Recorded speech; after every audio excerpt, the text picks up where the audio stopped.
Assalamualaikum warahmatullahi wabarakatuh. Saya Hanisa Nurdini dari Prodi PGSD 2A. Saya akan menjelaskan tentang teori dalam matematika pada jenjang SD. Dianes mengemukakan bahwa tiap-tiap konsep atau prinsip dalam matematika yang disajikan dalam bentuk yang konkret akan dapat dipahami dengan baik. Ini mengandung arti bahwa benda-benda atau objek-objek dalam bentuk permainan akan sangat berperan bila dimanipulasi dengan baik dalam pengajaran matematika.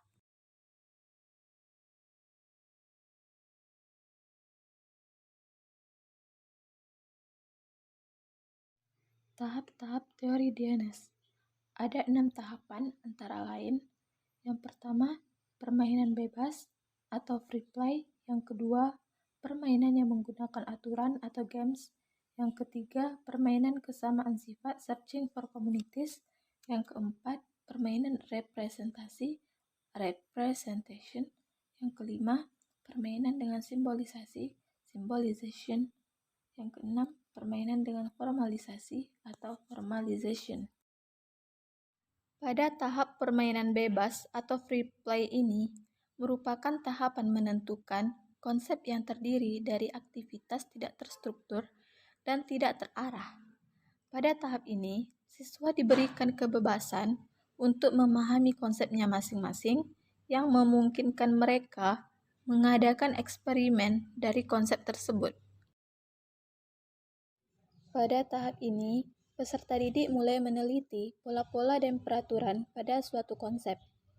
Setelah mendapatkan aturan-aturan tersebut, mereka siap bermain permainan yang berkaitan dengan konsep. Dengan melakukan permainan, siswa dapat melakukan analisis terhadap struktur matematika. Di tahap ini, misalkan seorang guru memberikan tugas kepada peserta didik untuk mengamati benda-benda yang ada di sekeliling mereka, seperti yang berbentuk lingkaran, segitiga, persegi panjang, dan yang lain sebagainya.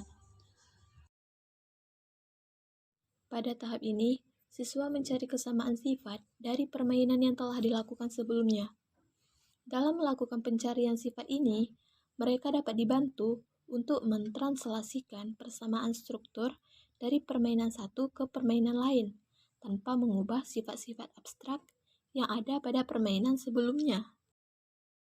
Misalnya, seorang guru mengarahkan siswa untuk mentranslasikan bidang datar menjadi bidang ruang.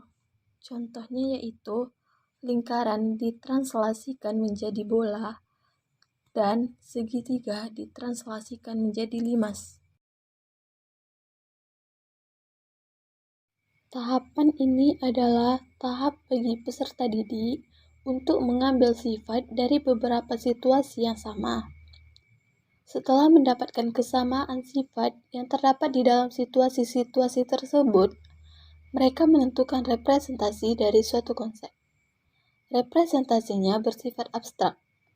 Hal ini akan mengarahkan mereka kepada pengertian struktur matematika yang abstrak, sesuai dengan konsep yang sedang dipelajari. Di dalam tahap simbolisasi ini, siswa mulai merumuskan representasi dengan simbol-simbol atau perumusan verbal yang sesuai dengan konsep pembelajaran tersebut. Pada tahapan yang terakhir ini, para peserta didik diminta untuk mengurutkan sifat-sifat baru dan kemudian merumuskannya.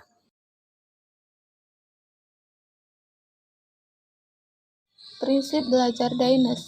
Menurut Daynes, tahun 1992, pembelajaran matematika itu harus memperhatikan 4 prinsip, yaitu pertama, prinsip dinamik, dan yang kedua yaitu prinsip konstruktivis, yang ketiga, prinsip variabilitas matematika, dan yang terakhir itu adalah prinsip variabilitas perseptual.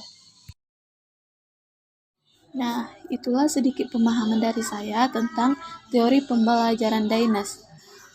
Saya akhiri dengan wabillahi taufiq wal hidayah. Assalamualaikum warahmatullahi wabarakatuh.